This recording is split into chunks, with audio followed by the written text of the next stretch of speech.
Hey, good morning, good evening, good afternoon, folks. It's V the Guerrilla Economist coming to you live on this edition of V for Veles. We have with us the man of the hour who needs no introduction. We were talking about Veles himself. You can find him over at the Rogue News Discord. You can get to the Discord using RogueNews.com. And folks, we've had some issues with Discord. Nobody's getting kicked off. It's some sort of a bug where people thought that they were getting kicked off and whatnot. You're not. And it's not us doing it. And that weird bug occurred right after the whole Gus Demas interview from last week. So, you know, correlation in this sense of the word can be causation. So I just want to give you the heads up for that. But with that being said, Veles, how are you, buddy? How's it going? My friend, how are you? I'm doing good, man. I mean, I can't complain. We've got evidently another 2 weeks of sunshine. We could use some rain. Oh yes. Well, California can use some rain. There's a massive fire that's happening over there now. Several. Yeah. Yeah. And they arrested a guy for arson for what they call the line fire, which was up in the mountains. But yeah, I mean, Yeah. there's Well, that's what happens when there's climate change, man. It's just right. Yeah, climate well, change. it's all yeah. That and disappearing pets in Springfield. That's just a rumor, okay? The reason why people are finding their cats gutted and skinned and hanging from trees is just coincidence, you know. It's Completely also coincidence that cats and dogs, their bones are utilized in voodoo rituals. That's also coincidence, fellas. It's all coincidence. voodoo. Yeah, another So, conspiracy theory. it's all conspiracy theories are conspiracy theories. Exactly. Where Well, do you want folks, to begin, my friend? yeah, let's do this. So, bunch of things to cover today. A little housekeeping. I will not have a show next week, the week of the 15th or 16th. Probably back the week of the 22nd on Friday, but we'll see. I've got everybody's favorite thing to hear me say. I'm traveling, but it'll be domestically.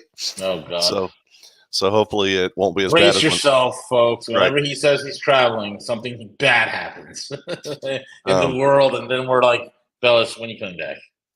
Well, the last time I left the country, they tried to kill Donald Trump. So, yeah, the fires out in California. There's 3 the media are covering, but there's actually 6. Holy And cow. it's another classic Veles comment, folks. The reason why they're not telling you about the other 3 is the other 3 are actually in areas that are more critical than the 3 they're talking about. And when I say that, I mean they're like near everything from data centers to power substations and stuff. So that's good. Why they're not covering it in the media. So yeah, let's talk about Discord for a minute, folks, because I've got a bit more detail on this whole thing. So as V said, for anybody wondering or who reached out to me and Algo Cowboy on direct messages on Discord, we did get that fixed yesterday afternoon. I completely bend the knee to Algo Cowboy and Dingo Anna for figuring out what the settings were that needed to be adjusted. I had been trying to work with the Discord help desk, which, boy, that was an experience from the nether regions. And I've worked with a lot of help desks. So my thanks to all of you that reached out early on either late last week, Friday or Saturday, and said, hey, I think there's a problem with Discord.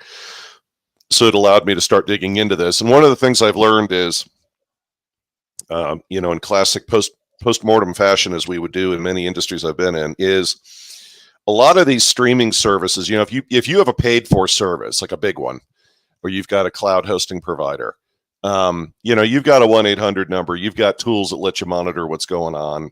We'll probably pre-alert you to the fact there's an issue before the vendor is aware of it, et cetera, et cetera, et cetera. And, things work pretty quickly. And if necessary, somebody says, hey, I'm going to send you a link in your email and let me see what's on your screen and let's work it out together.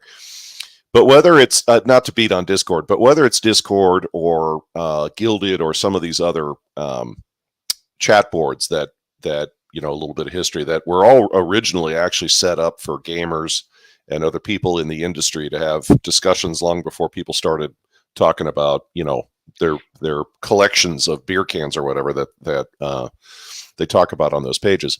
So as a result, when you work with something like Discord, there's no 1-800 number. Like literally, like I used VPN tools and was bouncing off of servers in other countries trying to find somebody somewhere on 4chan or wherever that it's like, okay, what's the super secret phone number today? It's like there isn't one. You can only talk to them by opening a ticket on the website or sending them an email. And I assume they're in India, but the help side of the house. But it was like I'm reaching out to them at 3 a.m, 3 p.m, noon. It doesn't matter. I would only get one email a day back. And so where I'm going with this is that Dingo Anna was good enough to reach out to me yesterday and say, hey, Veles, if you go into the settings, blah, blah, blah. The thing is, though, is that Algo and we're moderators on the page, which means we have certain levels of permissions, but we don't have administrative, like true system administrator rights. The only person who has that is our Rogue News IT person who works on the back end and does a lot of magic for us. And so we know for a fact he didn't change the settings.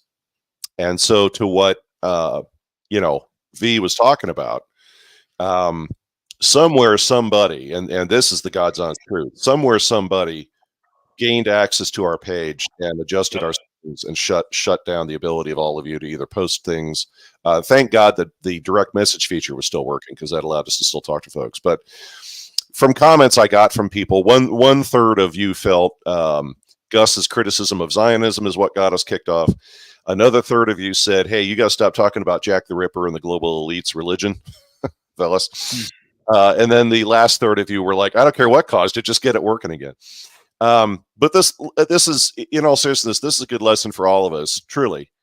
As a reminder of, like, what are you going to do? Like, because obviously a lot of us enjoy talking to each other and posting, cat videos and whatever on the page.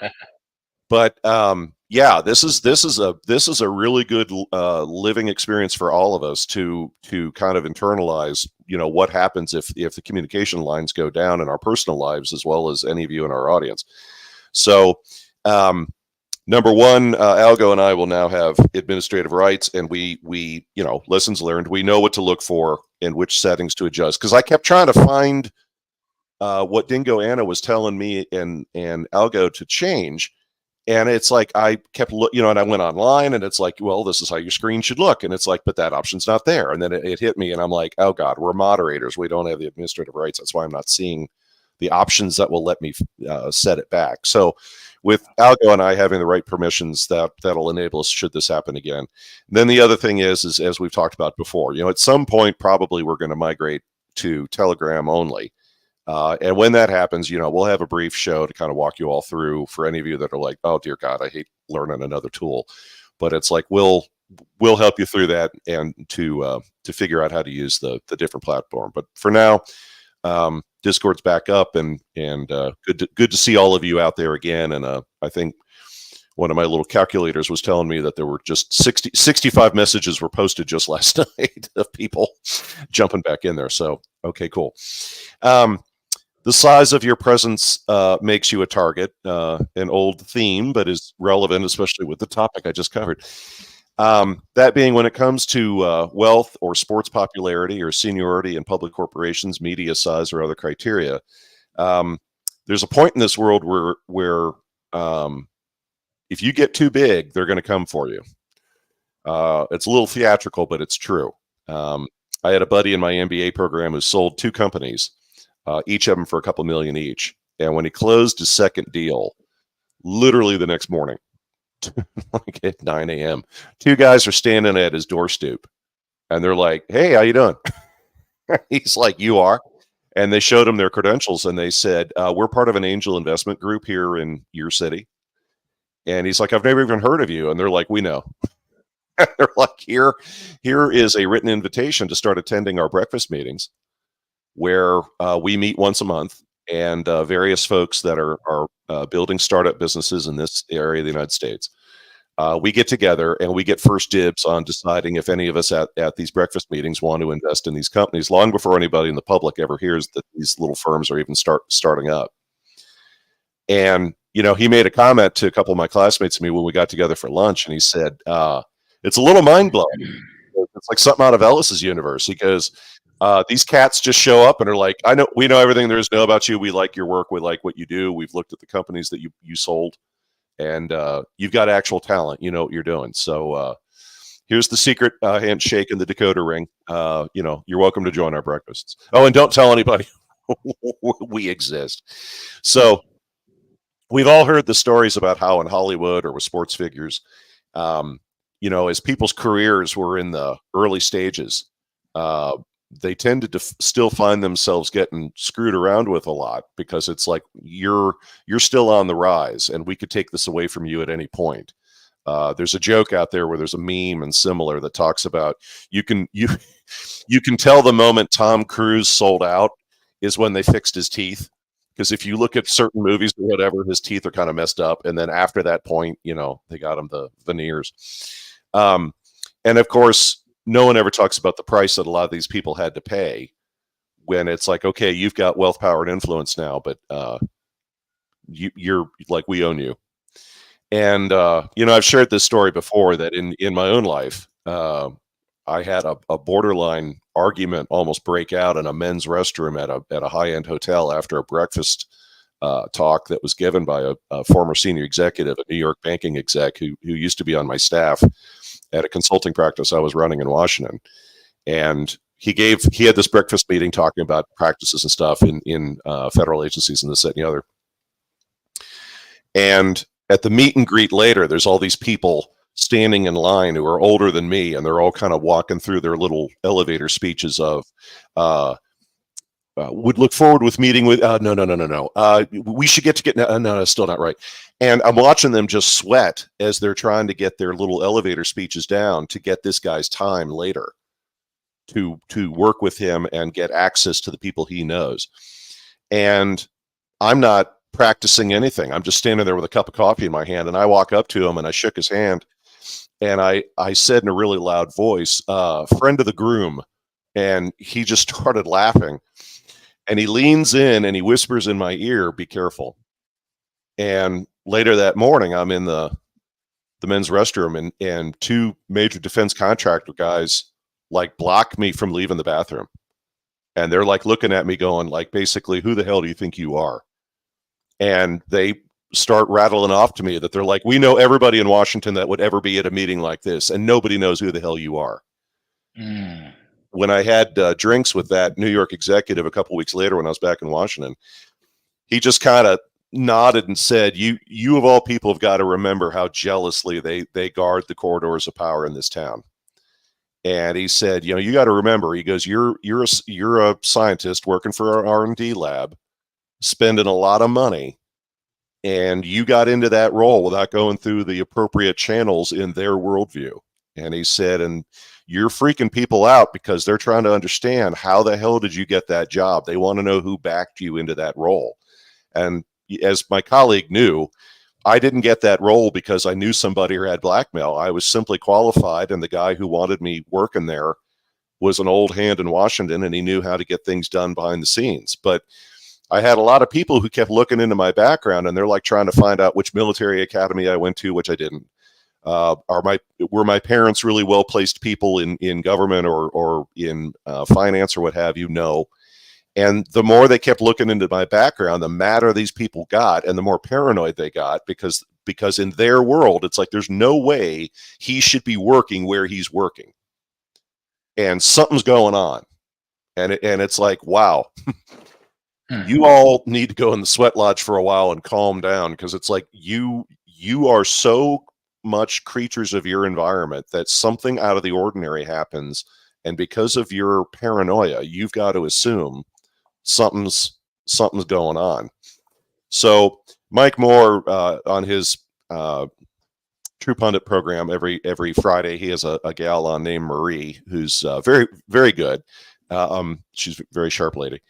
And she was on last week's program. She was, ironically, after what happened with Discord, she started talking to him and rattling off specifics about back in 2019 when certain people were getting yanked off Spotify and YouTube and other platforms. And she started rattling off like specific viewership numbers or how many times your page or your content has been viewed or other internet criteria. She was rattling off all these criteria, and she said, when you hit one of these buttons, the people that run the media are coming for you, because it's like, you don't get to have a free ride on our infrastructure, and this is our infrastructure. And that's true of a lot of things in this world, folks. So she was, rattling off all these podcasters that got pulled back then. And I started, while she's talking, I'm remembering, and it's like, oh, that's right. Rogue News, a couple of years ago, we were almost 1,000 people away from hitting 100,000 subscribers on YouTube. And then all of a sudden, bam. We were actually over. Okay. Yeah, we were 106,000 and climbing. We got as high as 112, and then we got nuked, and we saw all of then we just dropped to like 90,000. It was crazy. Well, and the thing is no views, and the views just disappeared. All the views were locked at 1,200 views every single video, no matter what video it was. 1,200 views, 1,200 views. Stupid as hell. Well, and what V is talking about, folks, is we had access to data about how our YouTube page was operating versus what you see when you pull the page up. So it's like officially, it said we were at like 98,000 subscribers or what have you. We knew that we were higher than that, and we also knew, we used to talk about this on the show all the time, that the numbers of you viewing our shows were way higher than the numbers of times people saw us. So Mike Moore was talking about last week, he was talking about the fact that when he got hit on Spotify and they nuked him off Spotify along with a number of other people, it almost took him down completely. But because Moore has awesome sources of information, he knew it was coming. And this is the whole thing I've mentioned before, where he created a private hardened website. He doesn't host it off of like Amazon or like Google's hosting platform or Azure or whatever. He uses all small firms, because that's, I've mentioned this before, that's another way they'll get you is even if you've got your own website and it's fairly secure, if you're running on what in the internet world they call the backbone, if you're running on a backbone of a major provider, well, that's a phone call. It's like, shut this guy or gal's site down. So, Moore took all those steps, but the thing is, Mike Moore has a more distinct profit model, and that's how he's paying for his infrastructure. And they've still taken him down a couple of times. Because nobody is impervious. And then the other thing too is Moore, the last, I think, 3 or 4 weeks, he's been having a little campaign beyond the revenue he gets from people paying to be on his program. He's had another campaign to raise more money to further beef up the back end and the infrastructure, because they're still coming after him hard, which is kind of funny because it's been more than a year since Mike Moore has posted on his private Hotwire site, which is another tier of service, in I think it's like $50 a month or whatever. But Mike, it's been almost a year since Mike's posted any government documents on his page, and they're still coming after him. So next topic, I feel funny, not to jump on any bandwagons, and at the same time, facts are facts. What do we know about the Earth right now? Well, we know the Earth's core has slowed its spin, and that's factually true. And what happens when the core of the planet slows down? Well, our magnetic shield, among other things, gets weaker. And we've talked about this on some prior Rogue programs, that it's why the media keeps spinning stories about something that shouldn't be happening in the Northern Hemisphere right now, at least during the summer or the tail end of the summer, being Northern Lights being visible. And I say media spin because they floated everything from, it's happening, on the kind of the alternative space. It's happening because of HARP, the government's high altitude research program up in Alaska and a couple other states. Equally, stories about what do you call it? Here are the beautiful displays you should see this evening. Be sure to take a look. Never mind the fact that even though the sun is in a period of raised activity right now, the Northern Lights are not visible because of that raised level of activity, because that raised level of activity is actually less than other maximum periods, but it's due to the weaker magnetic shield. So when I say I feel funny, I'm referencing something said by Jet Blake and a lot of others about the sun. And the sun is good for you in moderation like anything else, but all of us right now are being hit by levels of energy that are uncommon. And I've heard a number of folks I know personally who kind of have made side comments the past couple of months saying, I just don't feel myself. Don't know. I feel agitated. I feel just kind of out of sorts or whatever. And I wouldn't doubt that. And a couple of people have been talking about this on certain websites and things that we're all being exposed to levels of energy and types of energy that aren't normal. So if you feel yourself being a little off, other than just the craziness in the world, that's not your imagination. So keep up your hydration, keep up your vitamins, and just be mindful of what's going on. The human body is a conductor for electricity. That's a show in and of itself. And there's a whole bunch of people on YouTube who haven't been pulled off the air, who love talking about taking tuning forks to any of the stone circles in certain parts of Europe or what have you. They've got a lot of quartz in the stone, and similar things. So just be mindful. Current state. From a few folks in the alternative space and my review of a ton of the fringier sources out there, I have an observation.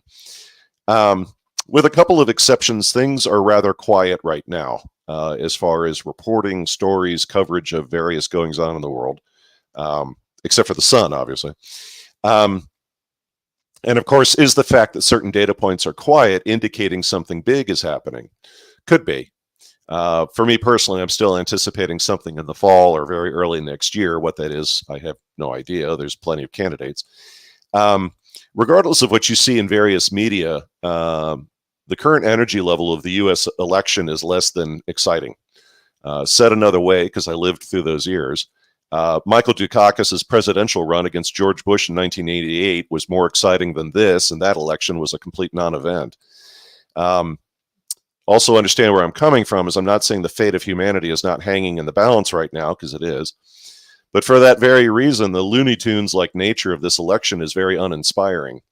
Further, I can't envision what deal Kamala Harris has cut with the powers that be, or more accurately, her backers have cut. But a deal has been cut somewhere. It's the only way we're witnessing what we're witnessing, and not the least of which is a 180-degree shift in the media about her and her background.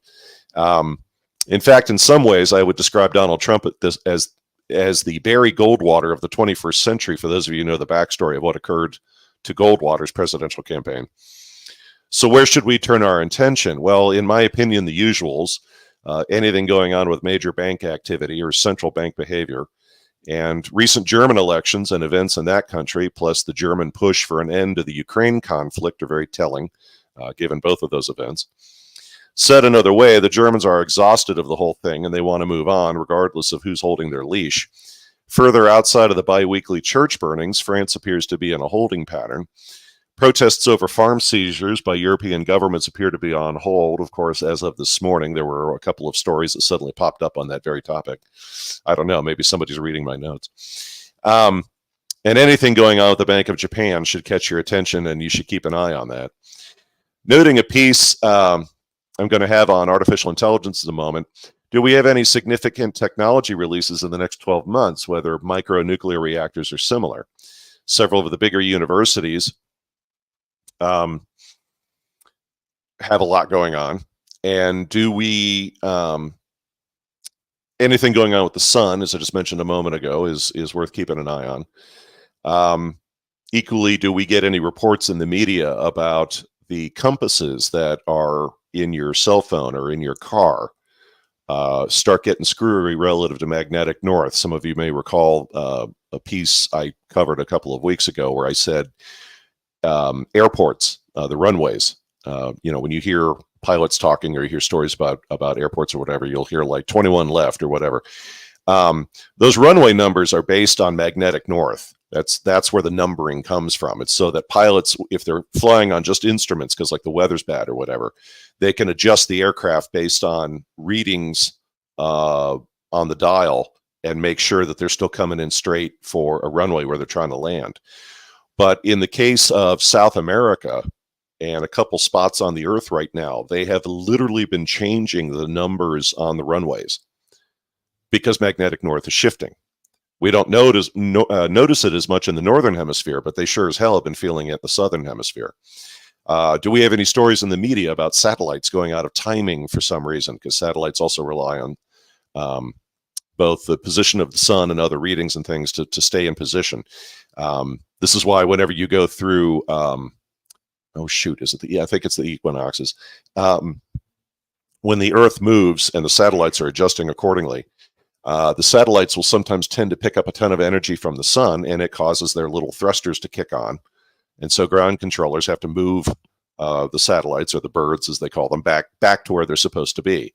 So if you start hearing stories in the media about, satellites are moving out of position or whatever, and it's a time of year they're not supposed to be doing that, that's definitely something to keep an eye on. Do you have weird animal behavior? And I don't I don't mean people's pets going missing, but it's the old joke out in California about, do dogs all of a sudden start barking for no reason? Because out in California, as V's dog is barking, out in California, that's usually an indicator that you're about to have an earthquake, because their sense of hearing and so on lets them know something's up. The other thing too that's been out there, and of course V and your old stomping grounds. I don't know if any of you have noticed this in the media, but there's a lot of National Guard and military people wandering around New York City these days. And there's rumors of similar setups in other cities. That's very expensive to do that.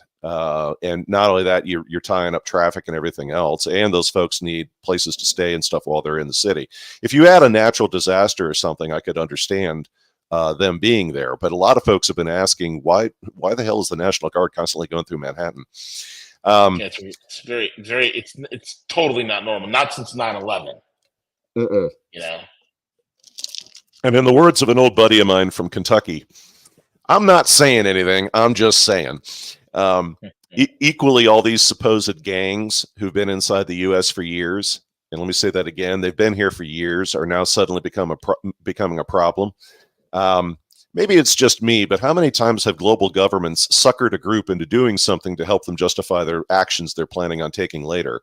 Like supposedly Christians setting fire to parts of Rome that the Roman elites ironically also wanted for themselves, and they needed to clear everybody out of that section of the city. Better have a crackdown on those Christians living in Rome, because they're all firebugs. These are distractions, folks, and deep distractions. And the question is, from what? Lastly, and as I kind of said at the opening of the show, spend some time maybe this weekend thinking about what you would do if you lost internet access, and either from your carrier, so you got to find another one, or complete use of your cell phone or similar. Many of us have experienced the frustration of not being able to reach each other or talk to each other or share information on Discord. What does your life look like if things go Discord times 10, as far as you not having access or the ability to get a hold of people, including family and friends? So equally, when it comes to your cell phone, remember the effectiveness of airplane mode. If you don't have a Faraday bag, you don't need one of those giant ones for your computer. Certainly get one if that's your thing. But the smaller Faraday bags for your cell phone, or even putting your cell phone in a microwave oven, because a microwave oven is what's known as a Faraday cage. All of that being, well, geez, Veles, why? I don't think the FBI is following me, right? But the point is, if they, quote unquote, the famous they, are looking for people, they can find you through your cell phone. And as we know, depending on what services are on your phone, or if you actively use Siri or what have you, all of us have now probably experienced being in a conversation with friends, and all of your cell phones are sitting on the coffee table. And then a day later, you start getting advertisements for whatever the hell you were talking about yesterday with your friends, and you're scratching your head going, well, that's odd. And if your car is newer than 2010, they can locate you through your car. I have here at home, I'm looking over at my bookcase, I've got one of those detectors with a little wand on it, and it's got the red light and everything, and it'll detect if there's a listening device, it'll detect if there's a GPS, it'll detect if there's a camera. And I shared with all of you, I've got a newer Acura, and I went out there, and God almighty, my car is hotter than a nuclear reactor and what killed me was it was the passenger side. I don't know what the hell is the level of equipment they've got in today's cars, but that thing was kicking off higher levels of energy than my cell phone, than my laptops, or anything else. So if things should get a little hairy, I'm not saying you need to dig a hole in your backyard and hide in there. I'm just saying spend some time this weekend considering, as we often do, do you have cash on hand? What would you do if networks should go down? How would you find, and then, one of the age-old disaster planning things, which is everybody kind of jokes about it, but it's like, do you have a landline phone, or does your home just use nothing but cell phones, et cetera, et cetera? What options make sense for you? There's no reason to go crazy with it. So on the artificial intelligence topic, from Technocracy magazine is the following from the Mises Institute. They feel we're fast approaching a point at which AI development will run out of money. First, the applications and their development are very expensive, and I can testify to that. You need very talented people to build them, test them, rebuild them, and retest them before they're ready for use. And we all know how fond publicly traded corporations and private equity are with anything that involves cost. And you can't just simply offshore that work. I mean, if something is up and running or whatever, it's like, okay, you can sustain it with maybe some offshore firms and labor. But if you're going to build something that is that high quality, there's no other way to say it, no harm, no foul towards people from various countries. It's not you, it's just the technical and engineering capabilities available in your country. If you're going to build these AI tools, you're going to need engineers out of the United States, out of Canada, out of Holland, Poland, and especially Israel, among others, for that kind of work. And that work is not cheap.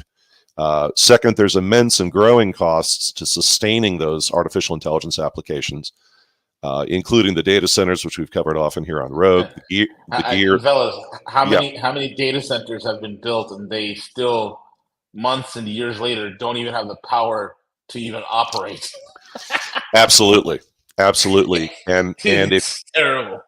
If any of you should go to PE Hub or Private Equity Hub, they've had pretty much an article a week on private equity organizations that are investing in secondary or tertiary power suppliers to try and get juice to these data centers, or something that I have direct experience with, which is, it used to, we used to call them backup generators, but and they still kind of are, but these, what do you call it? These power units that are built by companies like one's called Ineo. There's another one out of Milwaukee that makes them. I know Cummins makes them. A couple of different firms. Basically, it's power generators for factories and things like that, that if the power grid is charging you an arm and a leg, they fire these things up, and they can run them on natural gas. They can run them on gases that are tapped out of landfills. They can run them on diesel. They can run them on anything. In fact, these microgrids, I covered this on a show, that there's like Indiana and Iowa are very good examples. You've got these small manufacturers that have like a little operation in some part of rural Indiana, and then down the road, you've got another one. And then a little further down the road, you've got a couple grain elevators and similar. These folks are banding together now and combining the power output of the different generators and stuff that they've got on site, not just for running off the power grid, but to borrow power from each other and so on. And the juice that the data centers need is immense. So, and then the third item is that when Apple rolled out Siri as one of the first kind of AI type applications, there was a lot of hype around it, but in the end, how are consumers using it? Well, to build playlists and check the weather or the traffic on their way to work, but not the way a large number of code developers thought people would end up using Siri. The fourth item is it also boils down to the utility and the value of the AI systems. Now, for instance, one major user of artificial intelligence applications with whom I have direct experience at the moment are academics at various universities. Now, do they feel AI is helping their research? Oh, yes, they're very passionate about that. But at the same time, if I was ruthless with them, like McKinsey or Boston Consulting or my prior days where people working with me and myself were paid a lot of money to say the things that nobody wanted to say out loud. We can't say that. You have to say that for us and tell us that that's indeed what we need to do. But I would challenge them, especially in academia, I would challenge them on the real problem, which is, are the AI applications performing work you and your team actually could perform, but it's very time consuming and so you don't want to do it? And if that's the case, then I have to ask you, how much are these artificial intelligence applications costing in sum total versus you folks spending more of your day doing that same work? Said another way, if I pay you guys overtime, is that a lot less money than if we keep paying for these applications? Because in a number of situations, I can tell you factually, just grab a cup of coffee and do the work yourself. Stop paying the application to do it. Equally assuming you have the skill to do that work and didn't lie to the department about your qualifications. Because that also is happening, folks. You've got a lot of people out there in business and in academia that are using these AI applications.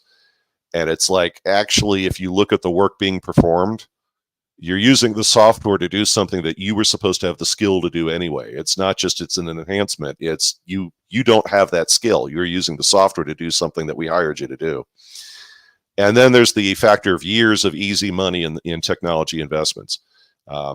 Tragically, the IT industry has gotten itself into the same predicament it did back in the 1990s, which in a lot of ways, ITOs gets blamed for this stuff. And I'm not just defending the industry because I work in it, because if they truly were at fault, I would admit it. But I saw this same crap in the 1990s when it came to the year 2000 bug.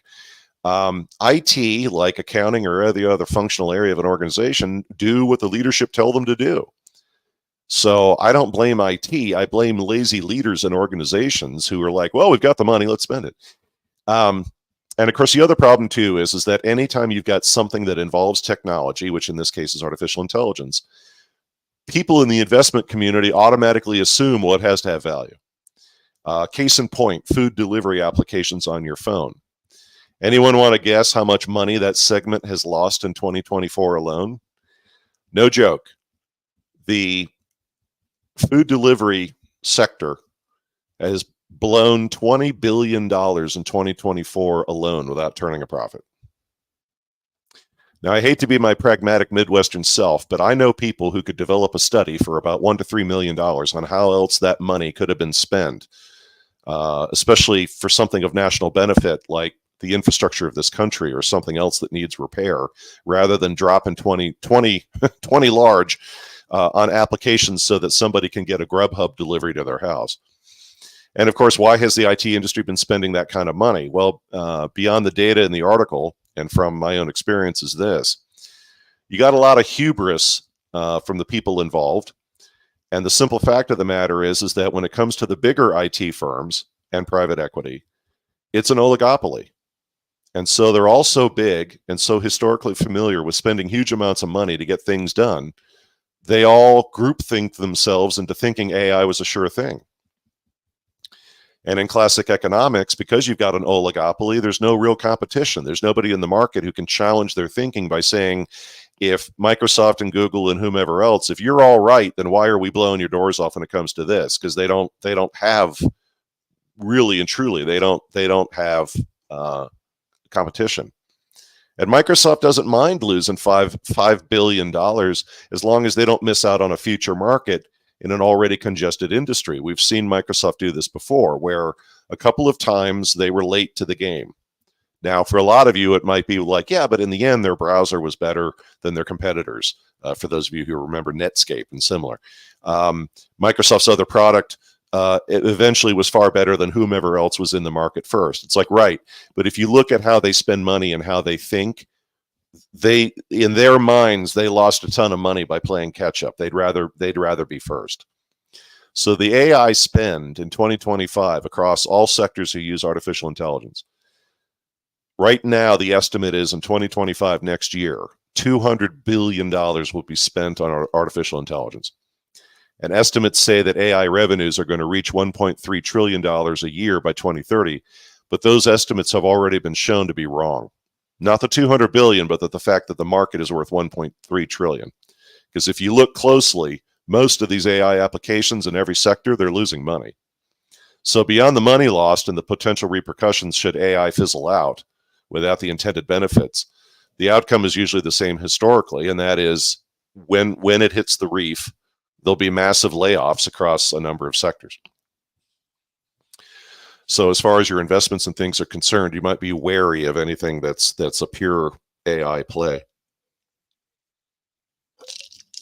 James Earl Jones, as we know, he passed away this week, and at 93, as the old saying goes, a long life. And a ton of tributes to him in quite a few different venues, from the obvious Darth Vader references to the character Thulsa Doom from the 1980s movie Conan the Barbarian. Two of his lesser-known film roles are worth noting. One is called The UFO Incident from 1975 in a made-for-TV movie. He played Barney Hill of the famous Betty and Barney Hill UFO abduction. The movie is not as campy as you might think. Actually had some famous actors in it along with him. James Earl Jones did a pretty good job in that film, especially given the subject matter. Another one he was in was another TV movie called The Man. That film storyline is that both the president and the Speaker of the House are killed in an accident overseas. The vice president in the film is too ill to take the role, so the presidency and the line of succession falls to the president pro tem of the Senate.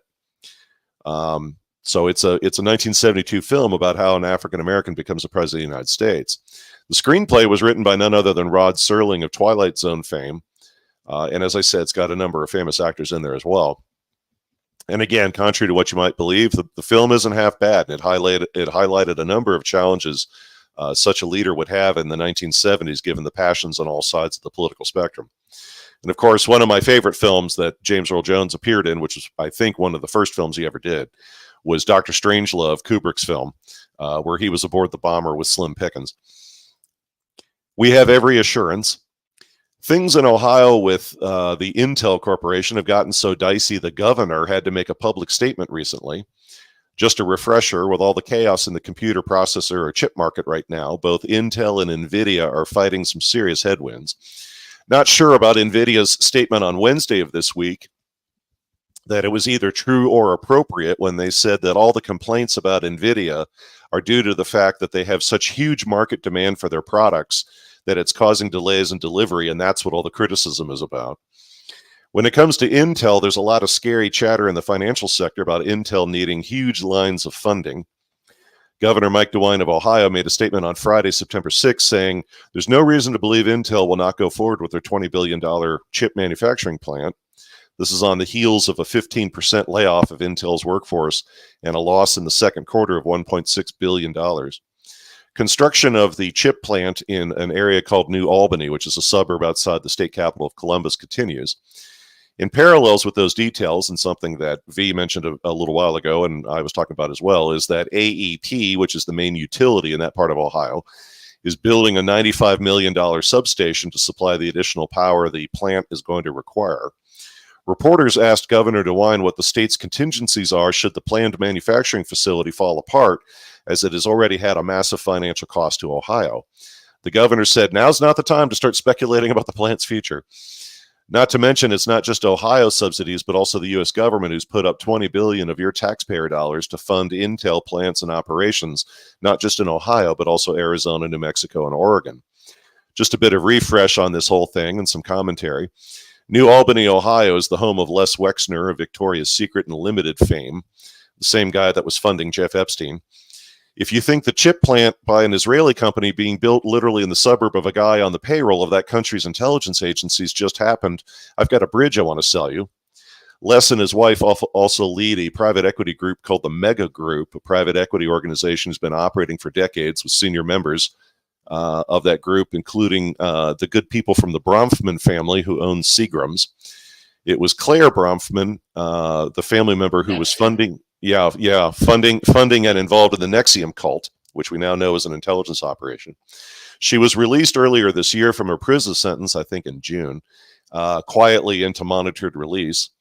Specific to Intel's plant in Ohio, I've previously covered how they wanted to leverage the significant internet infrastructure up in Columbus, an infrastructure that was built out during the telecom boom in the 1990s and was never really leveraged to its full potential. Ohio's been tying up a lot of its highways the last few months, moving all the equipment and large prefabricated materials to that construction site as well. So why am I going into all this detail? Well, a couple of reasons. First, it's no secret both the state of Israel and Israeli intelligence are involved in Intel's build-out in Ohio and other U.S. states. The new Intel chips will enable even deeper penetration of systems to the benefit of both U.S. and Israeli intelligence. Second, keep in mind the battling apex elites include one who leverages the U.S. and Israel in many ways towards their goals, that being the Lenin Corporation. The Lenin Corporation, who's in conflict with another apex elite, the Davos Group, or Davos. Is Davos purely responsible for the problems at Intel? No. However, I wouldn't put it beyond them to contribute where they can to Intel's problems.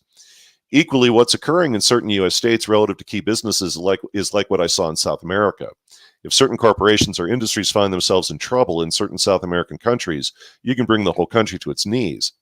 If the Intel project in Ohio should go sideways, I hate to think of the damage it would cause both financially and in infrastructure to that state. Further, logically, given the history of the U.S. government assets in that state, much less Israel, there's no way it should fail.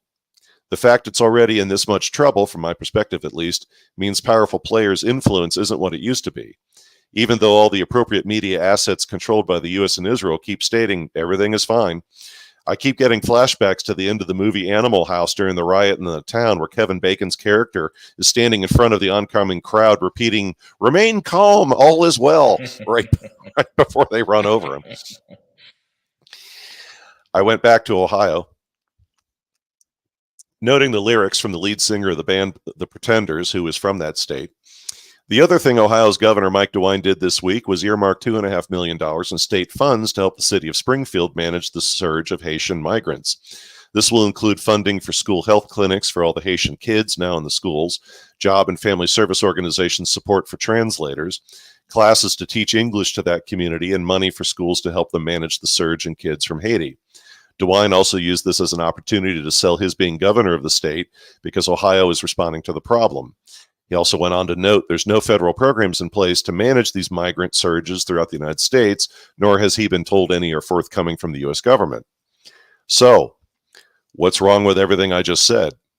First, recall my direct intelligence information while I was in Europe about children at the Dublin airport having their luggage and themselves washed down with antibiotic soap before being put on planes bound for the United States. Second, this migration movement has been going on for a while, as I also shared with you what occurred when I was on contract at the CDC. My colleagues and I were offered a deal by the agency to escort unaccompanied minors across the United States. We'd be paid under our contract, but given a few weeks' leave to take part in that program. I provided you the details on prior Rogue programs about how that worked, and there were several U.S. agencies where that arrangement was offered to federal and contractor employees. I still have the email on a backup drive. Speaking of backup your systems, I still have the email from Director Dr. Walensky at the CDC when she sent out requests asking people to take part. All of it paid for with Department of Defense funds, by the way. Third, as far back as late May to early June, the problem with Haitians being sent to Springfield, Ohio was known. Why? Because the city was asking neighboring areas for help finding people who spoke the style of French Creole that's spoken in Haiti. It was covered by local news organizations in Ohio for quite some time, but never picked up by the national media. Case in point, one of the things they were covering was it was not just a simple matter of finding high school French, language teachers to work with law enforcement and others to translate for all of these migrants that were in the city, because they speak a Creole French, which is different enough that getting, high school French teachers to help you wasn't going to cut it. Springfield's social services and law enforcement resources were being overwhelmed at that time with an influx of people who don't speak English. The governor of Ohio never made a peep about the issues in Springfield until it became a campaign talking point. Also, and probably most importantly, the governor of Ohio just said you have 15,000 foreign nationals in an economically hard-hit area of your state, a fact for whom your response is to provide $2.5 million to beef up overwhelmed departments in the city. Let me say that again. You have 15,000 foreign nationals who've entered the United States illegally. Why, Mr. Governor, are you not asking DHS and its associated agencies to send them back to Haiti? The planning of moving that many foreign nationals from a single country into the United States would take immense amount of logistics planning and money. When, Mr. Governor, did you contact the Ohio Bureau of Investigation, or DHS, fusion centers to coordinate with the FBI, who also happens to be in your state capital, to investigate who paid for and brought all of these people into your state. This is a classic spin, folks. You know, a lot of people have been paid off to let this kind of activity continue. Memory hole in the media. A theme has popped up so many times now with the U.S. media, we simply have to give it some airtime. In the 1990s, when the next 3 Star Wars films came out, there was just justified criticism of, my God, George Lucas, would you please get it together? The age-old trope of, you're better than this, Lucas, why do these films suck? Maybe George was tired, who knows? But he sold his rights to Disney, and we've now seen the woke nightmare all Disney products have become, not just Star Wars. That media firm now has to include every subcategory of social group and gender who could be imagined in reproductions of existing programming. It doesn't end there, though, as we're rewriting history. Or said another way, they attempt to rewrite history. Now none other than George R.R. Martin, the creator of Game of Thrones, is going after HBO. For what, do you ask? Taking too much license with his creation and its storylines. Though I don't believe it.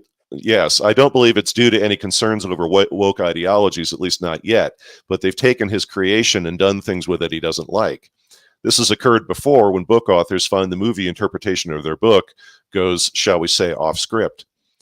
George Martin, though, has a bit more mojo than J.K. Rowling and the whole dust-up over Harry Potter that we've all seen previously, especially her views on woke matters when it comes to gender and everything else.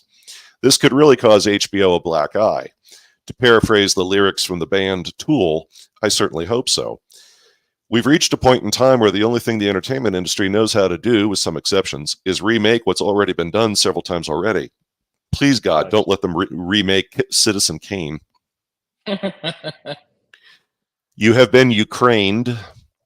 New Eastern Outlook magazine published an interesting piece on Western powers, and especially the United States, turning Ukraine into their proxy, and equally what is now occurring in the Philippines.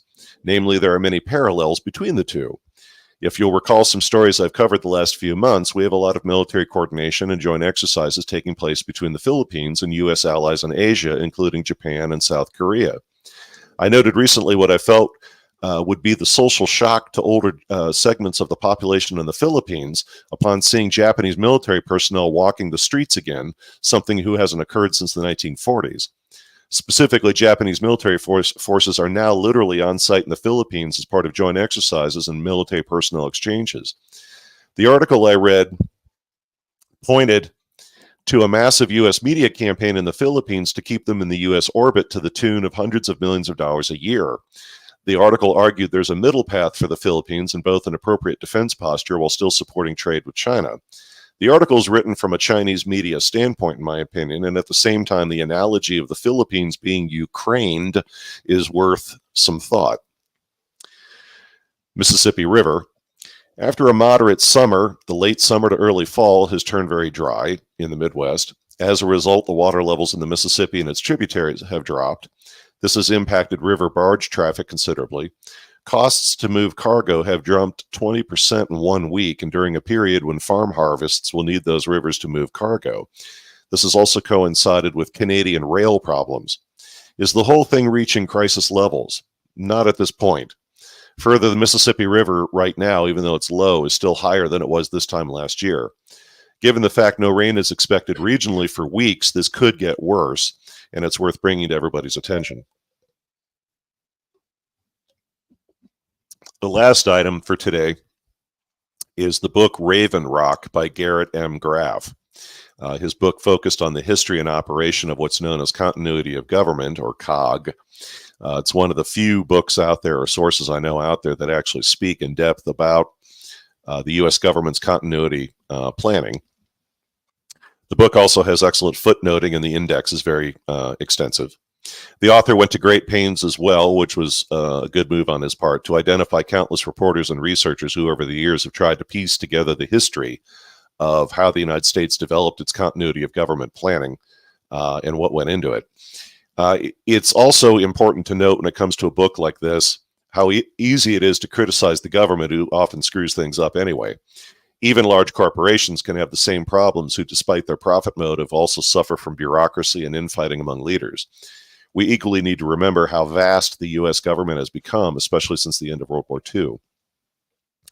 A second item is the topic of COG and government circles will get folks jacked up faster than asking about Hunter Biden's laptop or where the security film is from the Pentagon security cameras from 23 years ago this month.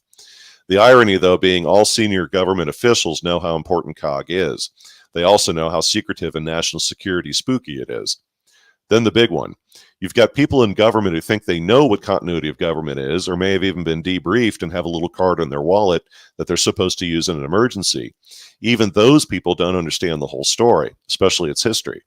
It's like my comment on other Rogue programs about how all of you in our audience in many ways know more than people with hundreds of millions of dollars or billions of dollars of net worth because of how isolated people of great wealth are from sources of information. Lastly, the book references a lot from the events of 9/11 to demonstrate how COG should have worked and what really happened. That being nothing even remotely worked correctly. If you're a listener to Rogue News, we have a very distinct view on what happened that day. That said, I'm not here to debate who may have been responsible for the events that day, only to cover what was in the book.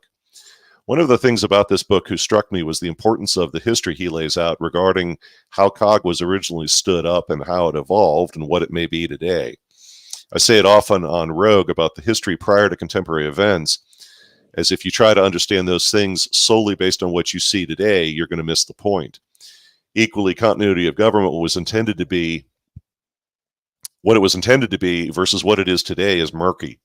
The book is a point in time, and in the last 20 years, things have changed, and I doubt we have any clue what the current planning is.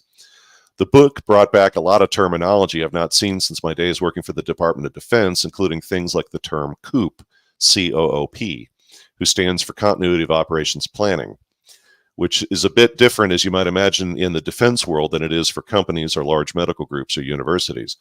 In fact, full disclosure, I was the COOP point of contact at my research institution to the Department of Defense for best practices in that type of planning.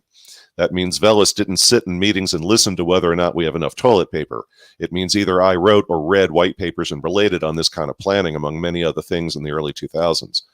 I want to provide some current terminology and concepts to give you reference for how local or national emergencies are managed outside of continuity of government planning because they're similar but very different. It's also the language or terms used in my current professional work, helping universities coordinate with FEMA or how to manage high-profile VIPs being there when the Secret Service is involved. I'm also covering this to provide some clarity when you hear it on the news, or especially if you live in places like Florida, California, or Texas, who have both large populations and their share of natural disasters. The same is true for tornado states. The first item up is what's known as ICS, or Incident Command System, which is a standardized approach for any form of hazard, or what they call all-hazard approach. It defines how the command, control, and coordination of responding to emergencies by providing a common hierarchy and a model of how to enable emergency personnel from different agencies or departments to be effective. It's a framework to enable everyone to leverage the same command and control model, as well as, importantly, the same terminology. It was originally developed to make fighting forest fires in the western U.S. more effective, and it expanded as a methodology for managing short-term incidents. Think of things like public disruptions from a power outage, forest fires, large-scale protests, or hurricane response, and similar. The main goal of organizations using an ICS structure is to improve communication, direction of limited resources, appropriate escalation for decision-making, and avoid ad hoc decision-making. Then we have what's known as NIMS, the bigger brother of ICS. NIMS, N-I-M-S, or National Incident Management System, was established by Homeland Security in 2004 following the 9/11 attacks. NIMS is intended to coordinate all responders, especially when the government's involved. You can think of it this way. When NIMS is activated by the government for a national response, ICS functions at the local or geographic level manage how that response is taking place. NIMS is when a local ICS response needs larger assets of the government to help manage an emergency. NIMS also entails leveraging mutual aid among bigger partners to support a single or multiple ICS responses. It manages situations with much larger chains of command involved. So case in point, oftentimes what these folks will do is they'll have a emergency operations center, EOC. So if you've got a hurricane in Florida, an earthquake in California, you've got a refinery that just blew up in Louisiana, or you've got a major, tornado that just ripped through Nebraska. You'll have people wearing colored vests, and each color, like for instance, green are for the finance people, and red is for fire. And you've got yellow, you've got blue.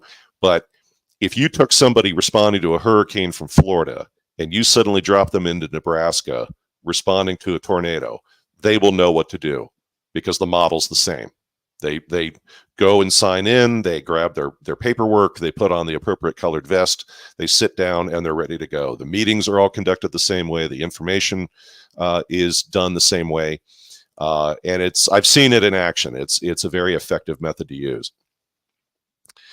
When COG started with the continuity of government planning, started getting aged in the late 80s and early 90s, they could have benefited from a refresh based on how NIMS and ICS work. Because one of the biggest things about the National Incident Management approach, or the incident coordination model, is that the folks who do that stuff, and again, you've got folks in large medical organizations, they are trained in this, and they have emergency operations centers, because oftentimes if you have a disaster, the hospital has to provide care. So they're part of that ICS framework. The medical people do their thing, law enforcement does their thing, fire does their thing, and then you've got a central command center who's talking to everybody, and they coordinate very well. Versus what happened with continuity of government. COG operates outside national or local disaster response, and it was designed to sustain operation of all branches of government, which is in part the problem. How does it function, and what's their alerting system? Well, many of you might be familiar with what's known as DEFCON, or the Defense Condition of the United States. That's the famous NORAD. And if it's DEFCON 5, that means we're at peace. And if it's DEFCON 1, that means we're completely committed to a state of war. What you've probably not heard of is what's known as COGCON, C-O-G-C-O-N. It's like the DEFCON system, but it's specific to continuity of government. So COGCON means continuity of government condition, and it's on a 4-point scale. So a COGCON 4 means we're at peace, and COGCON 1 means anyone part of that program should already be sitting in a bunker or a command facility somewhere. When Aaron Sorkin was developing the TV program The West Wing, a member of Bill Clinton's staff showed Sorkin a laminated card in his wallet, and it included key data, phone numbers, and what to do if they were being evacuated in case, the main one was in case of nuclear war. When that episode aired on TV, Bill Clinton's press secretary, D.D. Myers, who was also an advisor to the TV show, told Sorkin that's not realistic because no such card exists. The irony for Sorkin was D.D. Myers, as press secretary, didn't realize that continuity of government was real, and she'd never been debriefed, because if the country activated continuity of government, there's no other way to say it, she wouldn't be one of the people who would be saved. A Veles contribution is on a smaller scale, but still relative data point. At the state and federal level is something also known as GETS and WEPS, G-E-T-S and W-P-S. These are accounts or authorizations granted to people for priority with telecommunications systems. So if you have a GETS card, because I work with people who have them at the university level, if the phone lines are tied up and you've got a GETS ID, your phone call will go through, even though everybody else's doesn't. And the WEPS system is for wireless. So equally, if you're trying to place a cellular call or send a text message and you can't get it to go through, if you've got a WEPS app on your phone and you're authorized, then they make sure that your phone call does go through because you're part of the response in a disaster. Let's see here. And using 9/11 as an example, what went wrong was about everything that you could imagine. The book has many examples, like this leader didn't know where that leader was. The Department of Defense didn't know what was going on with FEMA. FEMA didn't know what was going on with other agencies. Even people who were part of continuity were never picked up or provided with guidance they were supposed to receive on 9/11. So for a number of senior officials, they just simply went home and waited for somebody to call them there to tell them what to do. Nobody really knew which command and control aircraft was where. They had trouble trying to find where the planes were.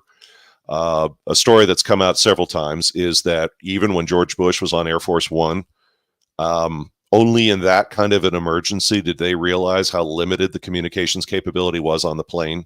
For instance, you couldn't make more than 2 phone calls at one time, which seems to be something you may want to fix. Senate and House leaders were scattered all over Washington, D.C., or safe sites. The safe sites were not coordinated. Nobody knew how to get a hold of the other safe sites.